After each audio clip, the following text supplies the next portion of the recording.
กะดินที่เอาคุดนี่พี่น้องไว้ทิมใส่ปากขุมนะให้ทิมมันใส่ไก่ๆเนี่ยไก่บอยแม่นกข้อพี่น้องคอยว่าไก่นกข้อ2 ตัวแล้วนะ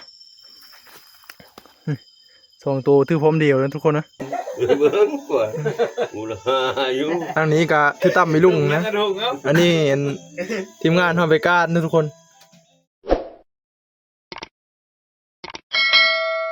การตั้งใจสบายดีพี่น้องบอกไปมันสุกคนนะวันนี้ก็อยู่กับบ้านใหม่นะในช่องคุณพ่อคำตูน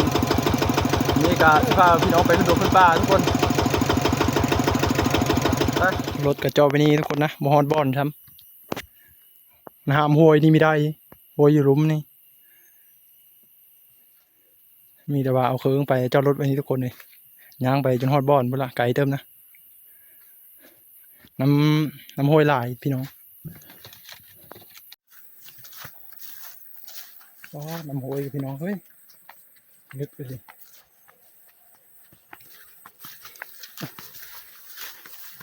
เป็นข้าวสารนะพี่น้องน้ำห้วยห้ามบนนั้นนะเป็นโคใต้นะทุกคนรถไทยห้ามบ่ได้ทีมงานเขาก็จะไปหาซื้อแฮวแล้วแฮวในพันสีเป็นกันชุดก็เตรียมพร้อมนะแฮวก็เตรียมพร้อมยัง4 หลังตอนนี้นะไป4บ่จง4ถือไป4 หลังนะสัก5 เมตรเลยบ่นี่แกห่างมาเองเจียวโอ้1,400 สิมานหรือบ่นะ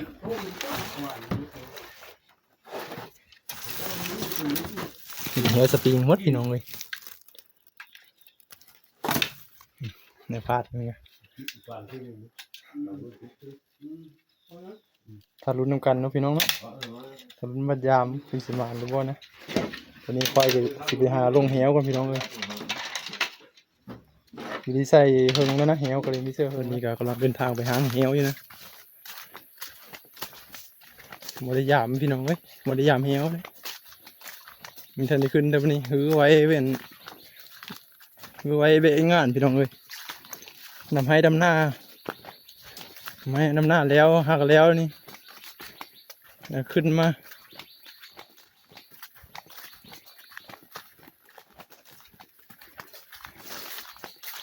ก็ได้มาดงอีกรอบนี้พี่น้องเลยแต่ลงให้ลงหน้าแล้ว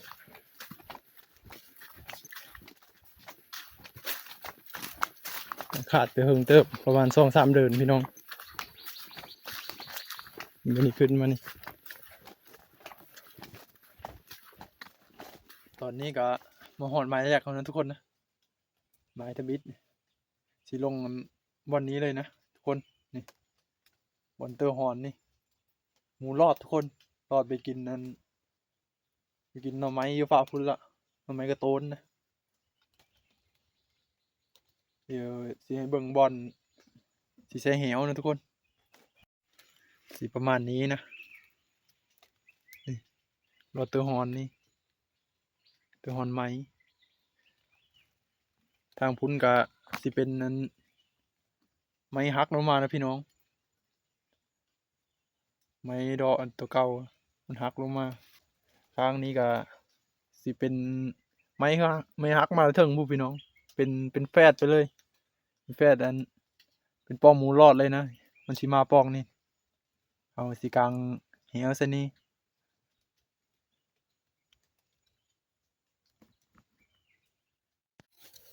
อันดับแรกเลยพี่น้องจัดพื้นที่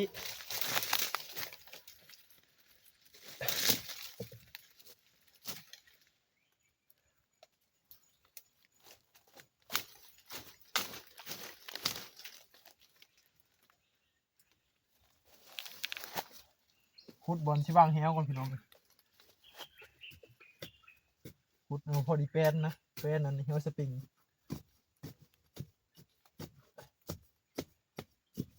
ขุดก็เฮาก็ใส่ผ้านะพี่น้องบริตือเสียมามันยากนะใส่ผ้าเอามันพกผ้าสบายพี่น้อง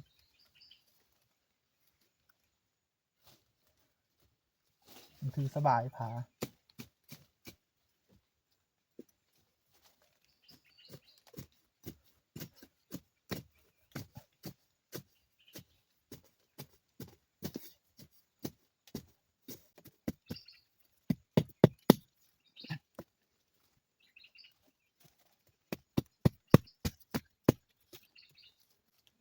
ผ่านสีก็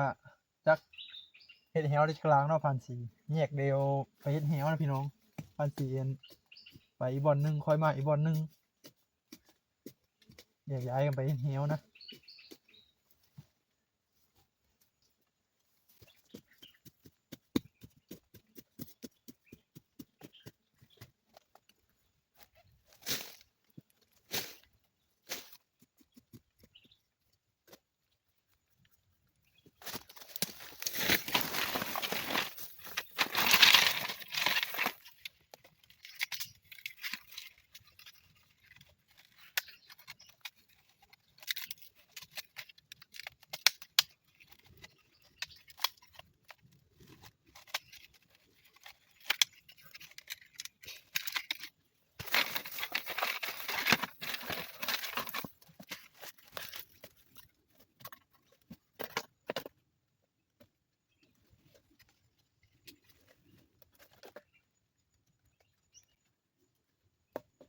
กลางมินๆเลยพี่น้องรันไวมันจังรันทันนะหมูเหยียบมันจังบ่พลาด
แล้วก็ดินที่เอาขุดนี่พี่น้องไว้ทิ่มใส่ปากคุมนะให้ทิ่มมันใส่อันไกลๆแน่โยนทิ่มบนข้างพุ่นนะบอลบ่ให้มันไปทิ่มมันใส่เงินปลาคุมแล้วมันสิเห็นอันนี้ก็ยังได้เก็บเอาหมดเด้อพี่น้องเลย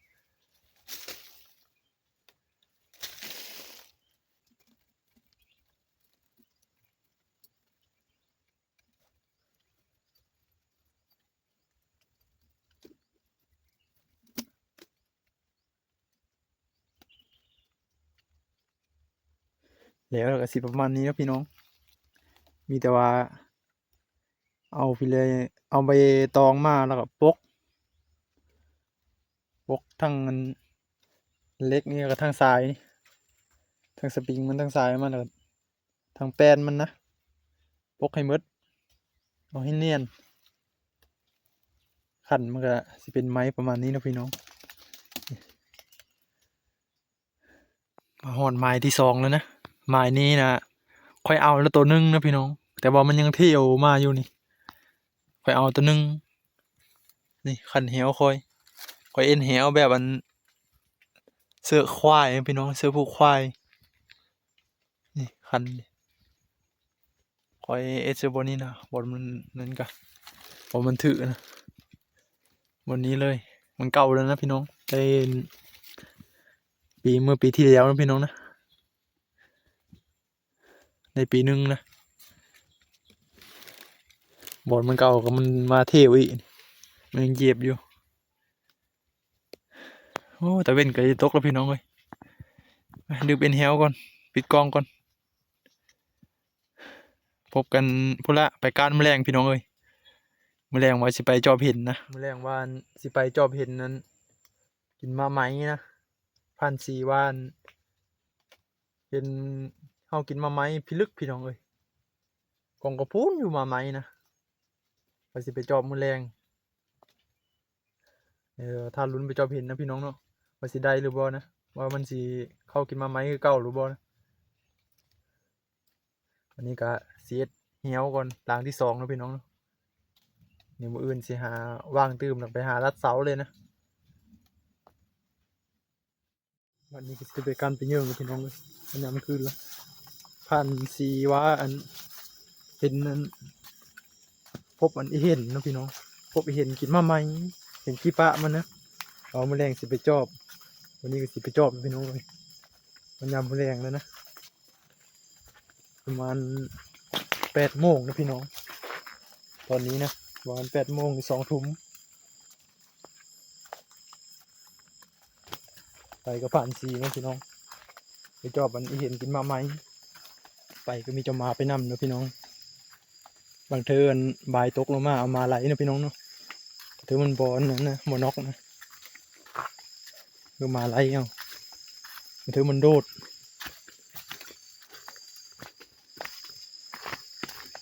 ไปก็มาประมาณ2 ตัวนะพี่น้อง2 หรือ 3 ตัวนี่แหละมีนับด้วยอาจสิมีลุ้นนะพี่น้องนะมันสีว่ากินขนาดกกนี่ขี้ปะมังกรก็ปุ้นอยู่พี่น้องไปเบิ่งนำกันว่ามันสิเฮาหรือบ่นะถ้าลุ้นเนาะพี่น้อง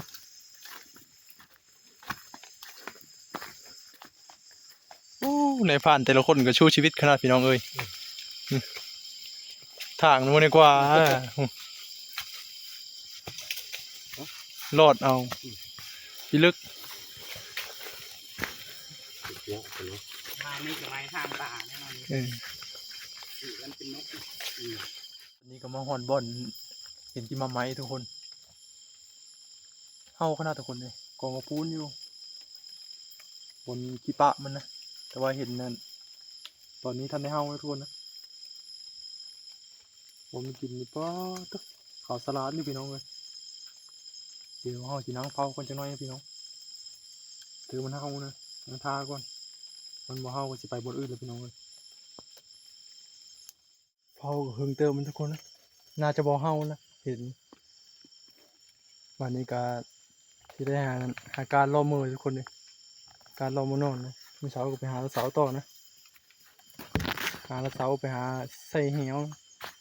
กับพระท่านได้ใช่พี่น้องเอ้ยคือไปเฮิงนะ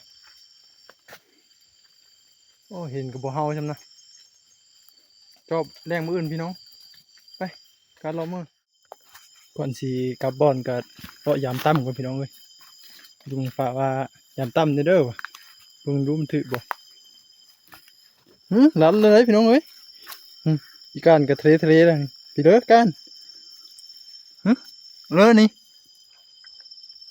เด้โอ้โหไก่พี่น้องเอ้ย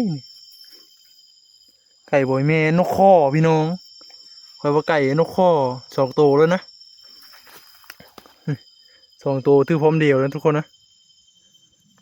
โอ้พี่เอาเด้อตัวนะ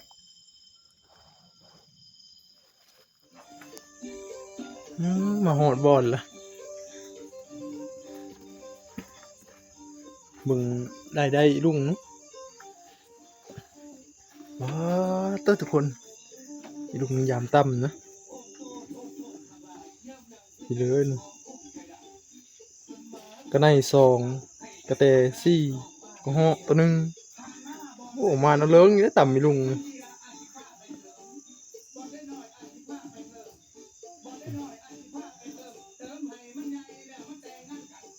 ขาดำกับมาน้ำมนต์ขาดำก็เลยได้กินเช้าทุกคนมื้อเช้าเวลานี้กินนะทีมงานเราก็มาเอามาตื่มแล้วพี่น้องเลย โอโยอยู่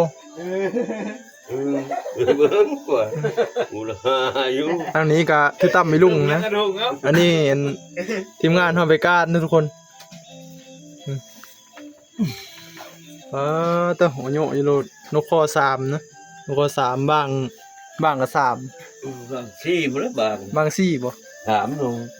3บ้าง3โตนกเขาตัวหนึงตัวนั้นกระเต4โตนะ แต่ซี่ก็ได้ชอ ก็ได้สอง ตัวหนึง ตัวหนึ่ง ใกล้ชอ ไก่ซอง ใกล้ทุยใกล้น้อยมันจำคอจังนั่นน่ะ มันทุกคน มัน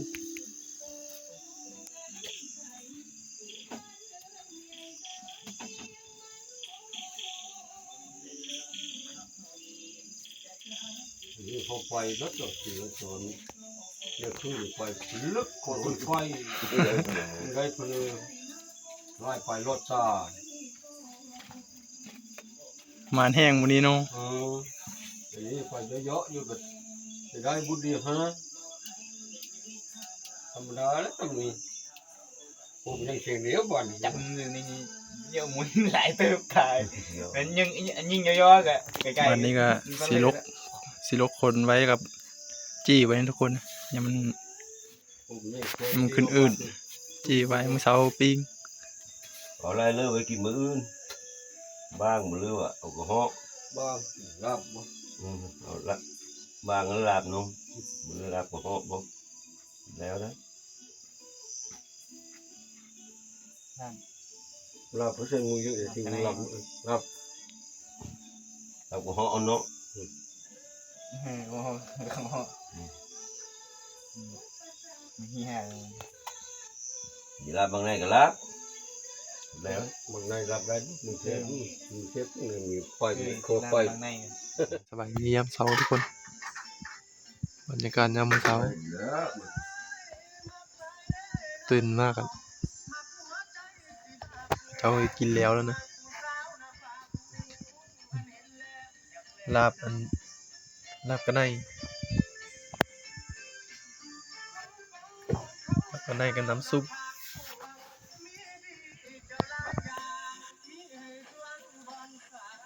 มาทุกคนกินข้าวหมุดฝนก็มาละตึงฮือละคืมนี่แม่งคืมฝนด้วยพี่น้องคืมพี่เด้อ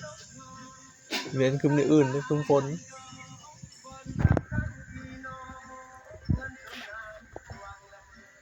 ฝนตกแล้วพี่น้องเลยเอาที่เช้าลงวันนี้เนาะอาหารเราก็มาครบทุกเมนูทุกคนนะ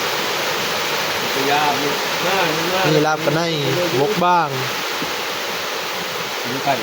นี่เป็นน้ำซุปกันไนนะทุกคนนะ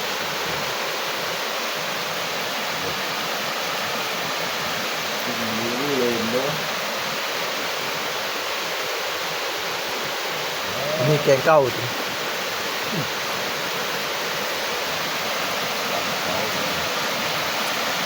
ลาบกันไนแซ่บเนาะพี่น้องมากินข้าวมาเลยทุกคนเด้อ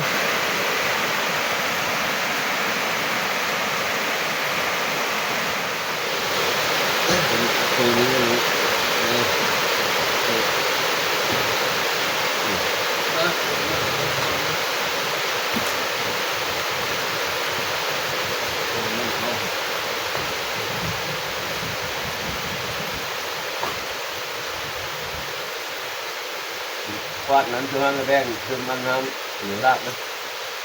มีลาบเป็นหลายไม่ฟาดน้ำต้มมันนะคือน้ำต้มนะลาบเลยเ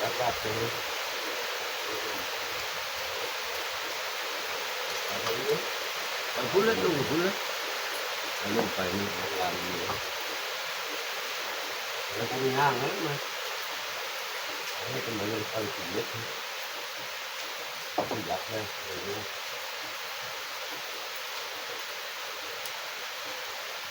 ดูมันเป็นมือ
เป็นไฟ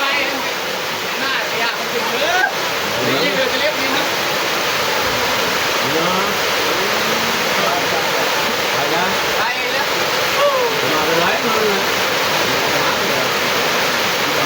ทางไหนบ้านว่าจะ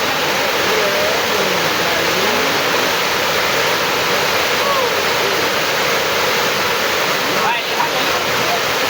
เดือดเรียบ มาเลยหรือว่าถ้าเหลือที่มัน ดูไปเอง มาเรียกแล้วดูไม่ได้จะไปย้ำมันเช้าก็น่าเหนื่อยเป็นผู้ผู้หันน้ำน้อยนี่ก็เป็นยามนะ